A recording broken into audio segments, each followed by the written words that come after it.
Hello, Jontu, কালকে জামাই ষষ্ঠীতে যাচ্ছিস ভাই শ্বশুর বাড়ি? বাহ, খুব ভালো খুব ভালো, আমরাও যাবো। হ্যাঁ, তোর শ্বশুর আজকে খাসি এনে রেখেছে? ও, খুব ভালো ভাই।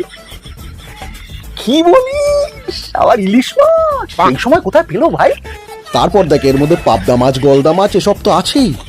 তোকে কিন্তু ভীষণ ভালোবাসে ভাই, তোকে কিন্তু তোর শ্বশুর শাশুড়ি ভীষণ ভালোবাসে। আচ্ছা, আম কাঁঠালের দিন, এখন আম কাঁঠালের দেবে, সেটা কোনো বলতে নাই। বাহ, খুব ভালো ভাই, তুই ভালো মতন তাহলে জামাই ষষ্ঠী কাটিয়ে আয়, তারপর আবার দেখা হবে। হ্যাঁ, কথা হবে। হ্যাঁ ভাই, রাখছি। হ্যাঁ, এই, তোমার এত চিন্তা করতে হবে না। আমার বাবাও না তোমার জন্য সব এনে রেখেছে, আর তুমি যা যা চাও সব পাবে। বড় হারামি ও।